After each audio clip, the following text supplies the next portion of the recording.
El juicio del gran trono blanco. Dr. Armando Alducín.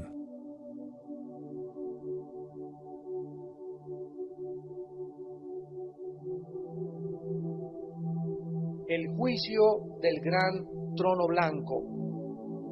Y vi un gran trono blanco y al que estaba sentado en él, de delante del cual huyeron la tierra y el cielo, y ningún lugar se encontró para ellos. Y vi a los muertos, grandes y pequeños, de pie ante Dios, y los libros fueron abiertos. Y otro libro fue abierto, el cual es el libro de la vida. Y fueron juzgados los muertos por las cosas que estaban escritas en los libros según sus obras. Y el mar entregó los muertos que había en él, y la muerte y el Hades entregaron los muertos que había en ellos, y fueron juzgados cada uno, según sus obras. Y la muerte y el Hades fueron lanzados al lago de fuego. Esta es la muerte segunda. Y el que no se halló inscrito en el libro de la vida fue lanzado al lago de fuego. El día del juicio final, cuando todos los no creyentes estarán de pie para ser juzgados delante de Dios, está delante de ti. Está a la puerta. La Biblia, desde el principio hasta el final, tiene un mensaje: el juicio viene, el juicio viene, el juicio viene. Y como consecuencia, Dios envió a su Hijo a este planeta, a Jesucristo, para salvarnos de este juicio, para evitar que te fueras al infierno, para evitarte la condenación eterna, para evitar que algún día estés tú presente en este juicio, delante de Dios, del eterno Dios, y vayas a ser juzgado sin ninguna oportunidad jamás en la eternidad de arrepentirte, ni tampoco poder recuperar tu pasado. Este gran día del juicio final es llamado en la Biblia el juicio del gran trono blanco. Aun cuando muchas personas continúan riéndose y creen que nunca serán juzgados por sus pecados, y se burlan cuando se predica acerca del infierno, y las películas y la televisión y los programas y las telenovelas y en los cuentos y en las revistas se burlan del cristianismo y de la Biblia y de Jesús y de su ungido. La Biblia, sin embargo, no nos deja dudas al respecto. Viene el juicio final.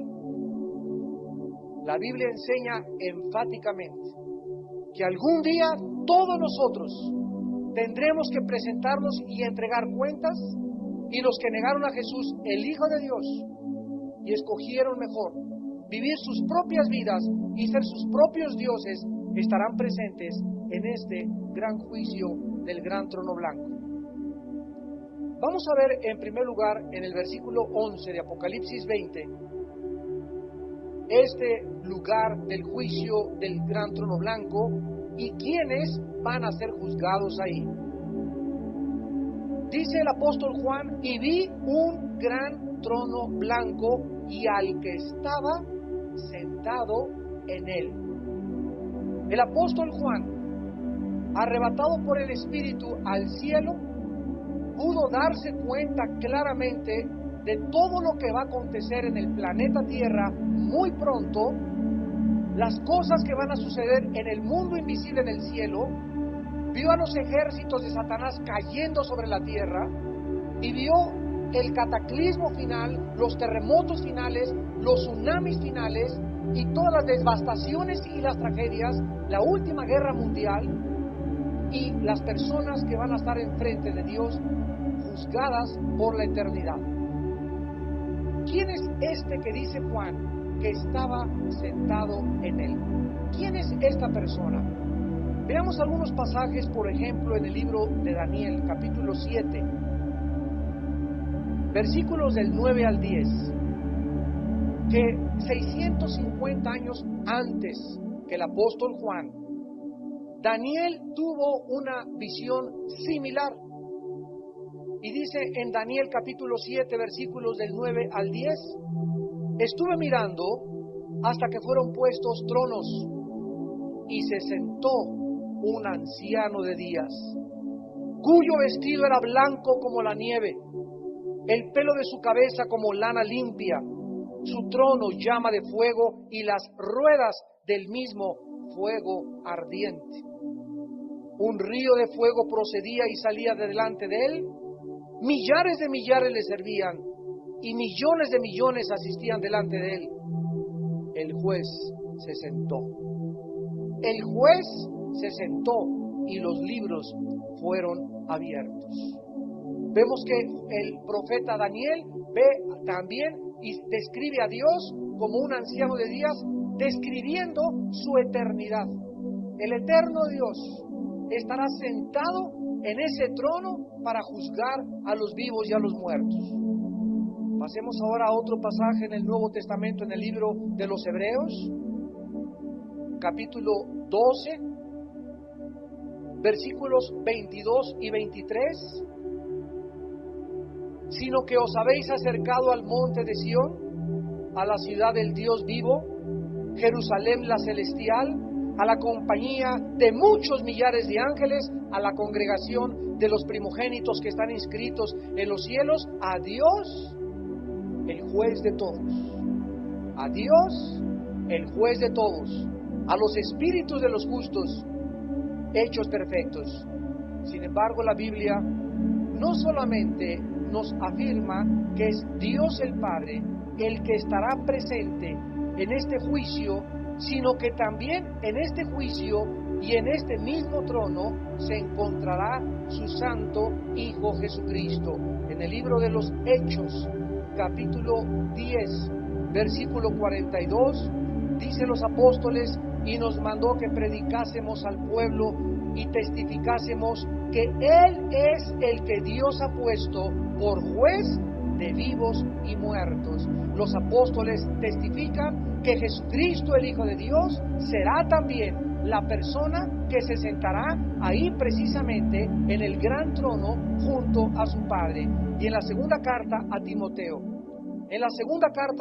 capítulo 4, versículo 1, el apóstol Pablo escribe: te encarezco delante de Dios y del Señor Jesucristo, que juzgará a los vivos y a los muertos en su manifestación y en su reino. El apóstol Pablo enfatiza que Jesucristo también estará ahí sentado como el juez.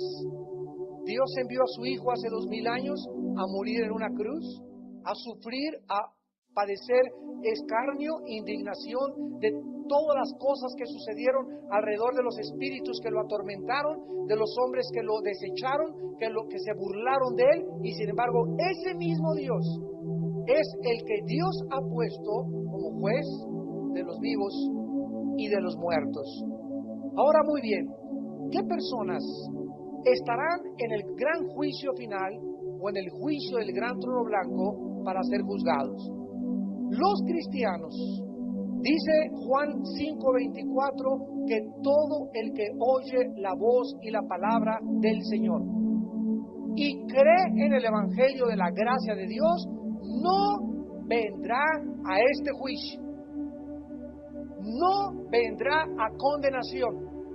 La palabra condenación en Juan 5:24 es la palabra griega krino, que se usa siempre como la sentencia final donde no hay absolutamente ninguna revocación. Entonces, aquel que oye mi palabra y cree al que me envió, no vendrá a juicio, mas ha pasado de la muerte a la vida. En Romanos 8, versículo 1, el apóstol Pablo escribe: ningún juicio, ninguna condenación hay para los que están en Cristo Jesús. Vamos a explicar esto. Cuando un ser humano confía en la obra de la cruz de Cristo y recibe a Cristo como su Señor y su Salvador, en ese momento mi juicio ya lo llevó Él en la cruz. Y al aceptar yo a Cristo como mi Señor y mi Salvador, soy libre de este juicio del gran trono blanco, de este gran juicio final, porque Cristo ya pagó por mí y nos ha librado de la condenación eterna del infierno y del lago de fuego. Es tan serio y tan solemne el juicio final y la única oportunidad que tenemos los seres humanos para ser salvados en la corta vida que Dios nos dio, que tuvo Cristo que intervenir en el espacio y en el tiempo, sufrir el escarnio, la burla, repito, por todos nosotros, morir crucificado como un criminal para decirnos, los amo. Tú no tienes por qué condenarte, no tienes por qué ser sentenciado, no tienes por qué ir a ese juicio. Vengo a salvarte del juicio, vengo a salvarte del infierno, vengo a salvarte de tus pecados.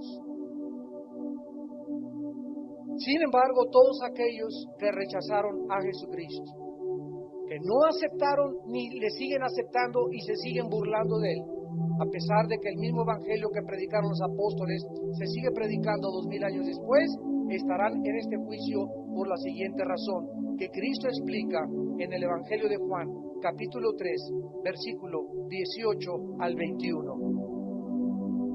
El que en Él cree no es condenado, o no vendrá a juicio, pero el que no cree ya ha sido juzgado, ya ha sido condenado. En otras palabras, hay personas en esta noche y muchos que nos miran por la televisión, y ojalá que no sean muchos. Le rogamos a Dios que no sean muchos, que ya en vida, Dios ha dictado la sentencia contra tu corazón. Dios sabe perfectamente bien que tú no vas a aceptarle, que le vas a rechazar, que vas a seguir burlándote, nunca lo vas a tomar en serio, nunca lo vas a obedecer. Te encanta venir a la Biblia, te encanta estudiar la palabra de Dios, te encanta venir a la iglesia, pero te sales de aquí y no haces lo que Dios te manda. Dice Dios, yo conozco tu corazón y yo lo escudriño. Hay personas, solo Dios conoce, que ya en vida están sentenciadas. Ya solamente están esperando su muerte para que la sorpresa les asombre y les muestre que realmente jamás le entregaron su corazón a Cristo. Dice Jesús, porque no ha creído en el nombre del unigénito Hijo de Dios. Y esta es la condenación, esta es la crisis, este es el juicio, que la luz vino al mundo y los hombres amaron más las tinieblas que la luz, porque sus obras eran malas. La razón por la cual tú vas a ser sentenciado y por la cual tú vas a ser juzgada y por la cual pasarás la eternidad en el infierno y en el lago de fuego es porque amas más tus pecados que la luz. Una vez que tú has sido iluminado con el Espíritu Santo, una vez que tú has escuchado el Evangelio de la gracia de Dios, una vez que has oído que en la cruz Dios perdonó tus pecados y que tú no tienes por qué condenarte y solamente tienes que rendirte e invitarle a tu vida como tu Señor y Salvador, y tú sigues amando más las tinieblas que la luz, ¿qué otra cosa puede Dios hacer por ti? ¿Podría Cristo volver otra vez a ser sacrificado? Dice en Hebreos que por un solo sacrificio nos hizo perfectos para siempre. Y si Cristo tuviera que volver a ser sacrificado para que tú tuvieras que volver a arrepentirte otra vez, entonces su sacrificio en la cruz hace 2000 años no tuvo absolutamente ningún significado. Vemos pues que dice Cristo, porque todo aquel que hace lo malo aborrece la luz y no viene a la luz para que sus obras no sean reprendidas. De acuerdo a Jesús, mentira, que tienes problemas intelectuales para creer en Dios. No es cierto que es un problema de carácter académico o que te falten evidencias o que necesitaras ver un milagro para creer en Dios. De acuerdo a Jesús, el problema del ser humano no es intelectual, es de carácter moral. O sea, no te conviene creer en Cristo. Hace algún tiempo tenía yo una cruzada en una ciudad del sur de la República Mexicana y hablé sobre el infierno esa noche. Eran miles de jóvenes los que estaban en esa noche reunidos. Y al acabar me bajé del podio y había unas muchachas ahí esperándome. Y una me dijo, usted solamente viene aquí a inspirarnos miedo y temor. Mentiras que existe el infierno y que existe el diablo. Aquí está el infierno. Venía con dos muchachas, una de ellas era cristiana.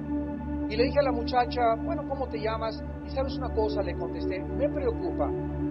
no solamente que no creas en esto, sino la razón que te impide que tú creas en el infierno. Y en ese momento, la muchacha que venía junto con ella, inmediatamente saltó y me dijo, sí, doctor Alducci, mi amiga vive con 2 amantes. Entonces nos damos cuenta que detrás de toda persona que se resiste a creer, que se resiste a avanzar, que se resiste a entregar su vida a Cristo, no es porque no pueda creer. ¿Y por qué llegan al infierno? ¿Y por qué se burlan de estas cosas? Porque sus pecados son más importantes y están tan esclavizados de sus pecados que aman tanto las tinieblas que no pueden ellos aceptar a Cristo, no porque no puedan, sino porque no quieren entregarles su voluntad.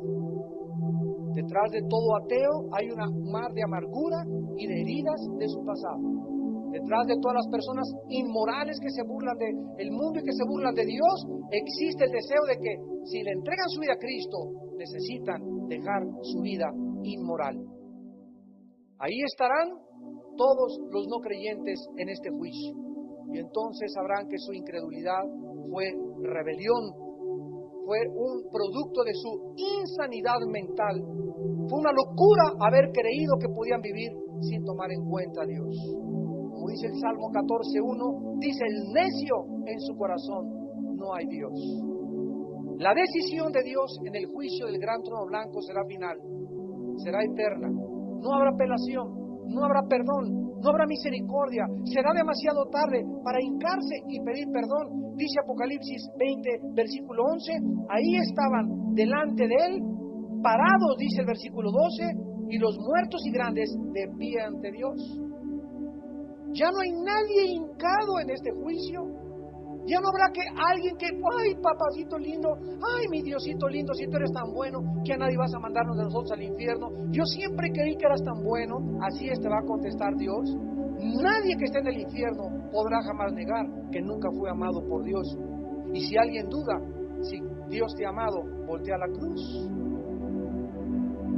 Y ahí dirigirá Dios las miradas de todas las personas que digan, es que cuando me amaste hay una cruz.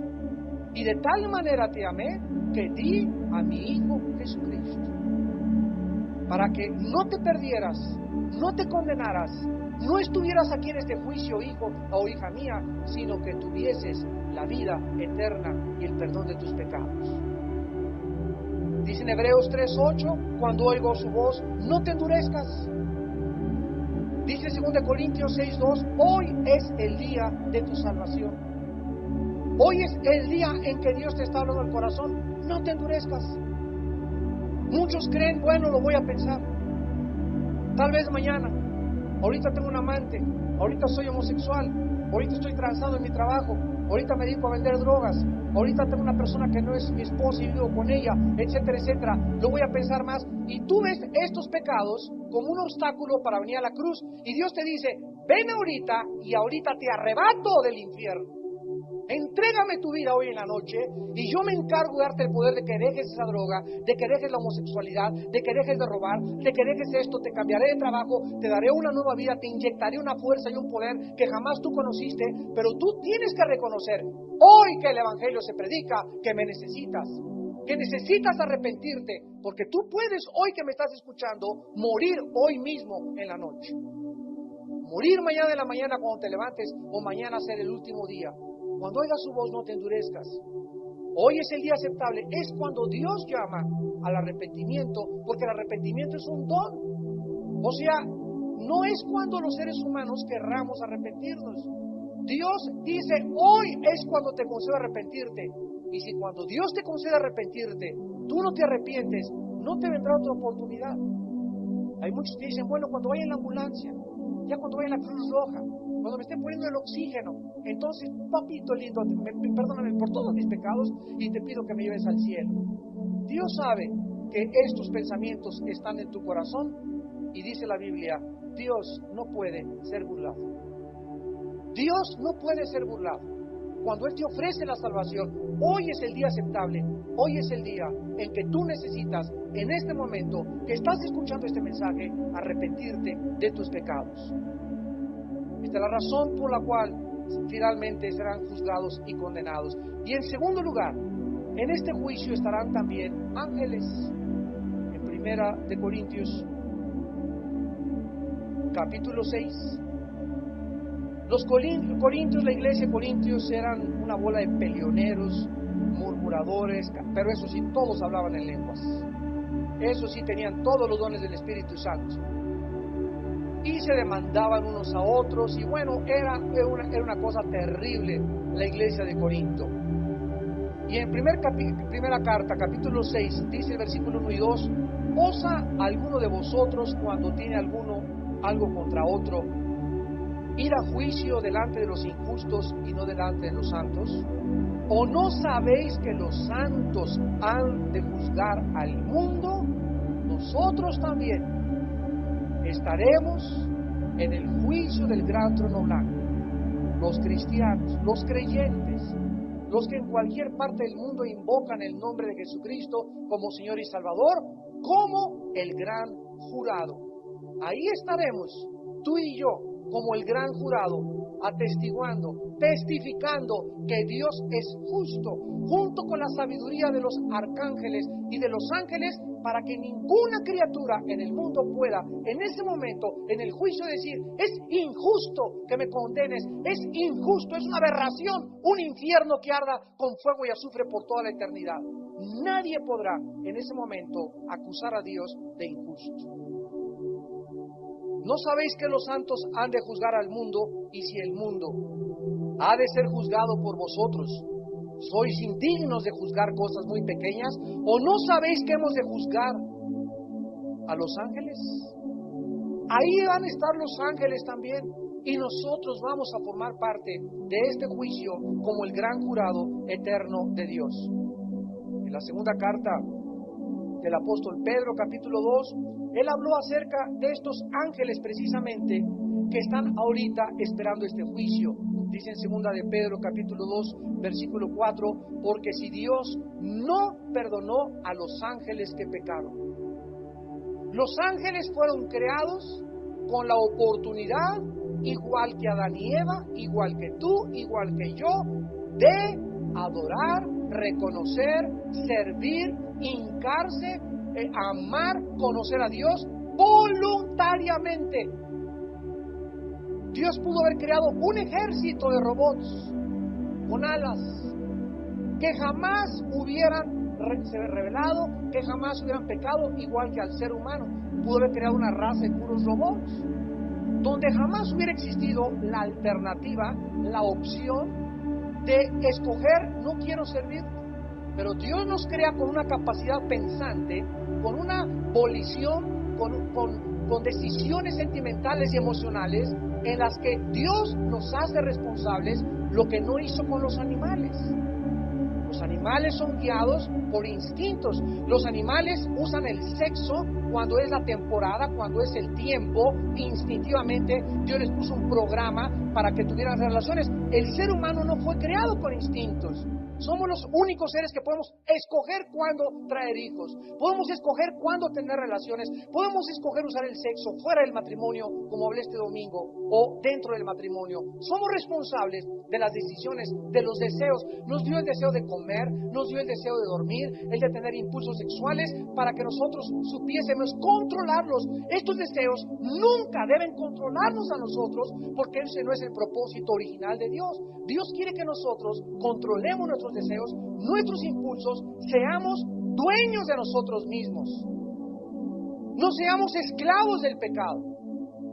Que nosotros gobernemos el pecado, que el pecado no nos gobierne ni nos domine. Porque todo aquel que es gobernado por el pecado, esclavo se convierte en el pecado. Dice Romanos 6:16. Entonces, estos ángeles, dice la Biblia, los arrojó al Tartarus, que aquí se tradujo infierno, y los entregó, observen, a prisiones de oscuridad para ser reservados al juicio.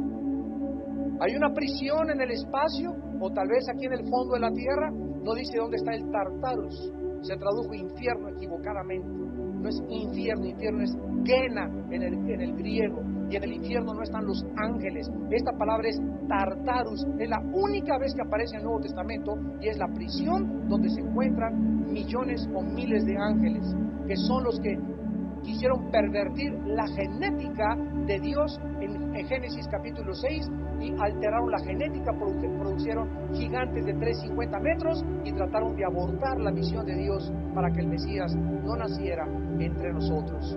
En el libro de Judas, después de segunda de Pedro, siguen las cartas de Juan y luego Judas, antes de Apocalipsis, este libro de Judas, dice el versículo 6 y el versículo 7, y a los ángeles que no guardaron su dignidad, sino que abandonaron su propia morada. O sea, Dios había colocado a cierto grupo de ángeles, limitándolos en el espacio y en el tiempo, y les dijo, esta es la demarcación, no pueden salirse de ahí. Este es el espacio que yo les he asignado a ustedes. Aquí es donde van a morar, aquí es donde van a ejercer el servicio a lo cual yo los comisioné. Pero estos ángeles se salieron de la demarcación, de los límites que Dios les puso. Es lo que significa abandonaron su morada. La palabra morada significa habitación. Es la palabra griega oiketerion, que significa lugar para vivir. Abandonaron su lugar donde Dios los puso para vivir, y estos ángeles los ha guardado bajo oscuridad, en prisiones eternas para el juicio del gran día, de este gran día que en esta noche estamos estudiando. Y vean ustedes que estos ángeles, dice la Biblia, como Sodoma y Gomorra y las ciudades vecinas, las cuales de la misma manera que aquellos, habiendo fornicado e ido en pos de vicios contra naturaleza, fueron puestos, por ejemplo, sufriendo el castigo del fuego eterno. Estos ángeles de Génesis 6, si alguien tiene dudas de Génesis 6, que los hijos de Dios son los ángeles que abandonaron su morada y que tuvieron perversión